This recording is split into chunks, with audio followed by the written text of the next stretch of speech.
Assalamualaikum warahmatullahi wabarakatuh. Di sini saya akan menjelaskan mengenai subbab pertama, yaitu pusat tanggung jawab. Saya Safina Radatul Aisi, NIM 180810301072. Yang pertama adalah di sini pusat tanggung jawab merupakan organisasi yang dipimpin oleh seorang manajer yang bertanggung jawab terhadap aktivitas yang dilakukan. Nah, pada dasarnya perusahaan merupakan sekumpulan pusat-pusat yang memiliki tanggung jawab yang masing-masing diwakili oleh sebuah kota dalam bagian organisasi.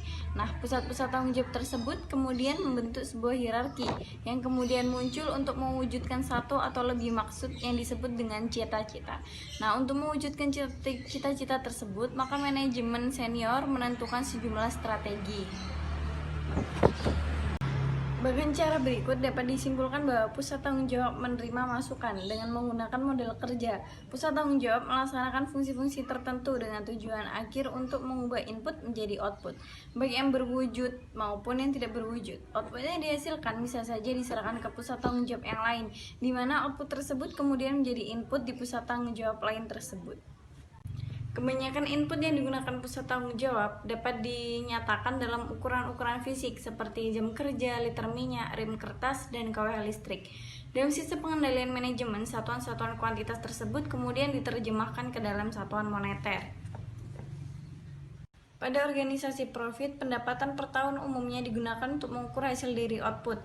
Akan tetapi, angka ini tidak menyatakan seluruh kinerja organisasi selama periode tersebut. Nah, pada organisasi non-profit tidak ada tolak ukur yang pasti untuk mengukur output. Bahkan banyak organisasi yang tidak berusaha untuk mengukur outputnya. Efisiensi adalah rasio output terhadap input atau jumlah output per unit input. Dalam banyak pusat tanggung jawab, efisiensi diukur dengan cara membandingkan biaya aktual dengan standar, di mana biaya-biaya tersebut harus dinyatakan dalam output yang diukur. Dibandingkan dengan efisiensi, efektivitas ditentukan oleh hubungan antara output yang dihasilkan oleh suatu pusat tanggung jawab dengan tujuannya. Nah, semakin besar output yang berkontribusi terhadap tujuan, maka semakin efektif unit tersebut. Efisiensi dan efektivitas berkaitan satu sama lain, seperti setiap pusat tanggung jawab harus efektif dan efisien, di mana organisasi harus mencapai tujuannya dengan cara yang optimal. Jenis-jenis pusat tanggung jawab. Ada 4 jenis pusat tanggung jawab yang digolongkan menurut sifat input dan output moneter yang diukur dengan tujuan pengendalian. Yang pertama ada pusat pendapatan, output diukur secara moneter, dan yang kedua pusat beban, input yang diukur, dan yang ketiga adalah pusat laba, baik pendapatan atau output maupun beban atau input yang diukur. Kemudian yang terakhir ada pusat investasi, kaitannya dengan antara laba investasi dan diukur. Kemudian penjelasan dari masing-masing jenis pusat tanggung jawab tersebut akan dijelaskan oleh rekan-rekan saya. Perkenalkan, nama saya Melatul Hasana, NIM 1163, akan menjelaskan tentang pusat pendapatan. Pusat pendapatan merupakan unit pemasaran atau penjualan yang tidak memiliki wewenang untuk menetapkan harga jual dan tidak bertanggung jawab atas harga pokok penjualan dari barang yang dijual. Akan tetapi, manajer memiliki tanggung jawab, yaitu atas beban yang terjadi secara langsung di setiap unitnya, dan ukuran utamanya adalah pendapatan. Yang selanjutnya yaitu saya akan menjelaskan tentang pusat biaya. Pusat biaya terbagi menjadi 2 jenis pusat biaya. Yang pertama yaitu pusat biaya teknik. Apa sih itu biaya teknik? Biaya teknik adalah biaya-biaya yang jumlahnya secara tepat dapat diestimasikan dengan keadilan yang wajar. Contohnya seperti biaya pabrik, untuk tenaga kerja langsung, komponen dan perlengkapan serta bahan baku langsung. Nah, di sini ada ciri-ciri biaya teknik. Ada 3, yaitu yang pertama input dapat diukur secara moneter, yang kedua input dapat diukur secara fisik, yang ketiga jumlah dolar secara optimum dari input yang dibutuhkan untuk memproduksi satu unit output dapat ditentukan. Nah, yang kedua yaitu ada pusat biaya kebijakan. Pusat biaya kebijakan merupakan biaya yang tidak tersedia estimasi tekniknya. Biaya-biaya yang dikeluarkan tergantung pada penilaian manajemen atas jumlah yang memadai dalam kondisi tertentu. Lah, apa sih contohnya di sini biaya kebijakan? Biaya pada unit administratif dan pendukung seperti akuntan, hukum, hubungan industrial, hubungan masyarakat, sumber daya manusia. Selain itu juga meliputi unit operasi penelitian dan pengembangan serta hampir semua aktivitas pemasaran. Yaitu ada ciri pengendalian umum. Nah, di sini ada persiapan anggaran. Persiapan anggaran di sini dibagi menjadi 5 ciri-ciri. Yang pertama yaitu ada anggaran pusat biaya kebijakan terpisah dari pusat biaya teknik. Dan yang kedua yaitu anggaran operasi yang diajukan mencerminkan biaya per unit dan pelaksanaan tugas secara efisien. Dan yang ketiga yaitu perhatian utama manajemen sebagian besar ditentukan oleh tindakan-tindakan yang diambil oleh pusat tanggung jawab lainnya. Dan yang keempat yaitu ada manajemen merupakan anggaran pusat biaya kebijakan dengan menentukan besarnya biaya pekerjaan yang harus diselesaikan. Yang terakhir yaitu teknik yang digunakan dalam membuat anggaran adalah manajemen by objektif. Baik, slide selanjutnya yaitu ada variabel biaya. Nah, tidak seperti pusat biaya teknik yang sangat dipengaruhi oleh perubahan volume jangka pendek. Biaya dalam pusat biaya kebijakan cukup terlindungi dari fluktuasi jangka pendek. Berbeda tersebut diakibatkan karena adanya pembuatan anggaran untuk pusat kebijakan. Sehingga para manajer cenderung untuk menyetujui perubahan yang terkait dengan perubahan volume penjualan yang diantisipasi. Misalnya yaitu mengizinkan untuk menambah tenaga kerja jika volume penjualan bergerak naik. Dan sebaliknya, untuk mengurangi tenaga kerja yaitu ketika volume penjualan sedang menurun. Dan selama ini masalah tenaga kerja merupakan segala biaya yang berhubungan dengan tenaga kerja merupakan pos besar dan pusat biaya kebijakan. Sehingga anggaran tahunan untuk pusat biaya akan cenderung untuk memiliki persentase yang tetap dari anggaran volume penjualan. Yang selanjutnya yaitu ada jenis pengendalian keuangan. Dalam pengendalian keuangan, pusat biaya kebijakan berbeda dengan pusat biaya teknik. Dalam pusat biaya teknik memiliki sasaran, yaitu menjadi kompetitif dalam biaya dengan cara menentukan standar dan mengukur biaya aktual terhadap suatu standar tersebut. Dan sebaliknya, tujuan dari pusat biaya kebijakan adalah untuk mengendalikan biaya dengan cara mengikutsertakan para manajer guna berperan serta dalam sebuah perencanaan, bersama-sama mendiskusikan langkah apa yang akan diambil, dan tingkat yang terakhir yaitu ada pengukuran kinerja. Tugas utama sebuah manajer pusat biaya kebijakan adalah untuk mencapai output yang diinginkan atau yang akan dicapai. Seperti halnya ketika membelanjakan suatu jumlah yang sesuai dengan anggaran untuk mengerjakan suatu hal yang dianggap memuaskan. Serta jika terdapat jumlah yang melebihi anggaran atau target merupakan sebuah alasan untuk prihatin. Dan sementara itu, untuk jumlah yang kurang dari anggaran akan diindikasikan bahwa pekerjaan yang direncanakan belum selesai dilaksanakan. Dalam pusat biaya kebijakan sebagai lawan dari pusat biaya teknik, laporan keuangan bukan merupakan suatu alat untuk acuan sebagai bahan mengevaluasi efisiensi dari seorang manajer, sehingga manajer akan membedakan kedua jenis pusat tanggung jawab tersebut. Jika tidak dibedakan, maka manajemen perusahaan mungkin akan salah memperlakukan laporan kinerja pusat biaya kebijakan sebagai sebuah indikator atas efisiensi unit tersebut.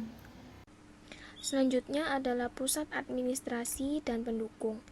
Pada pusat ini terdiri dari manajer senior korporat, manajer unit bisnis, dan juga para manajer unit-unit pendukung.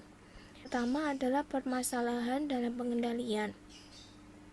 Permasalahan yang timbul adalah pengendalian atas beban administrasi.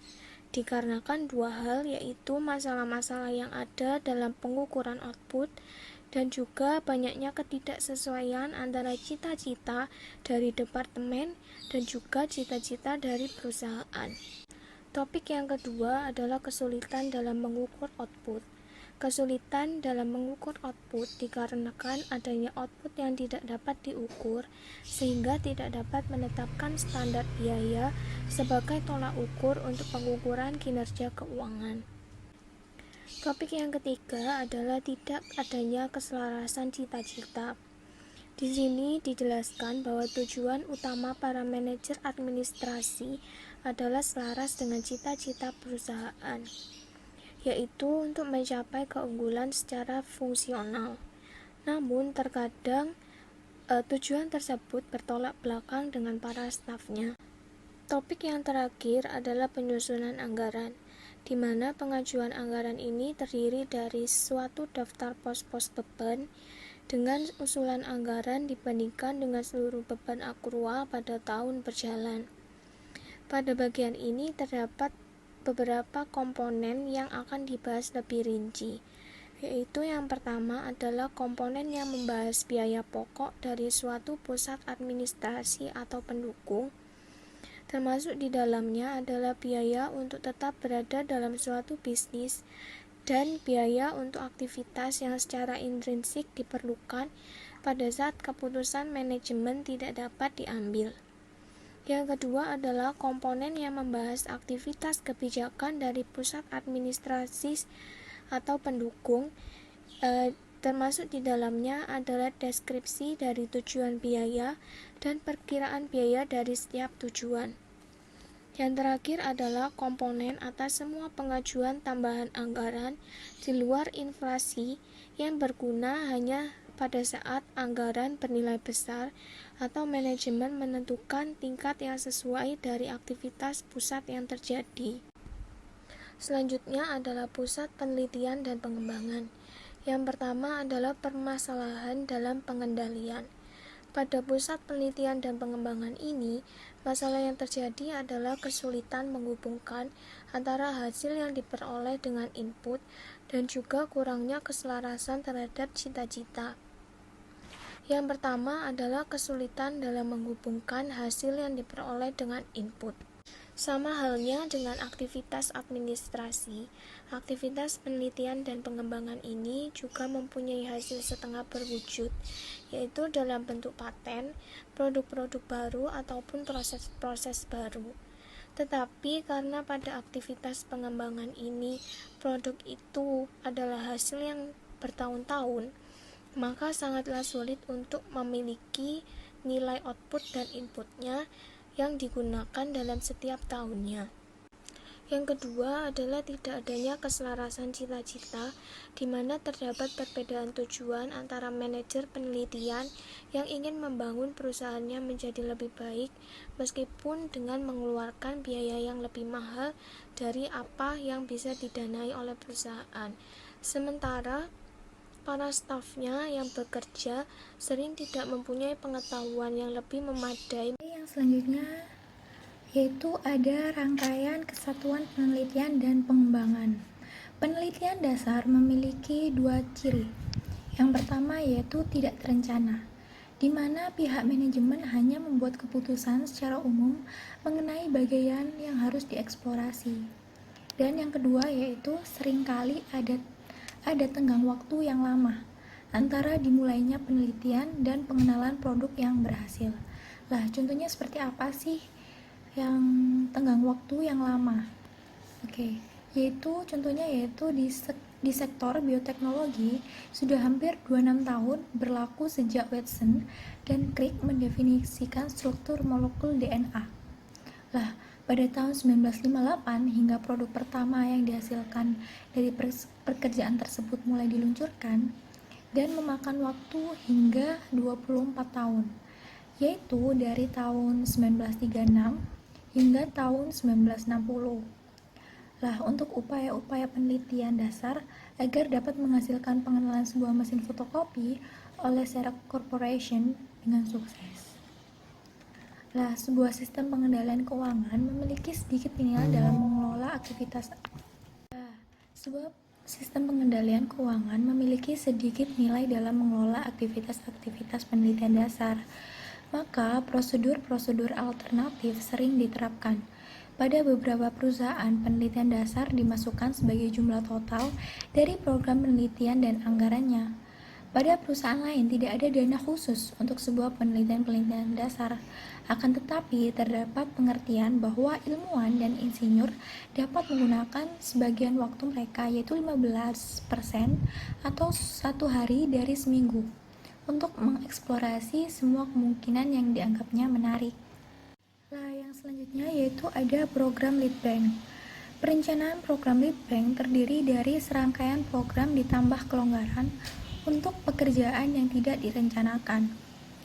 Bidang penyusunan program, penelitian, dan pengembangan punya fungsi. Ada empat. Yang pertama yaitu penyiapan bahan perumusan kebijakan teknis, pembinaan dan pelaksanaan kegiatan di bidang penyusunan program, penelitian, dan pengembangan. Dan yang kedua yaitu pengelolaan dan penyelenggaraan kegiatan perencanaan pengembangan di bidang penyusunan program, penelitian, dan pengembangan.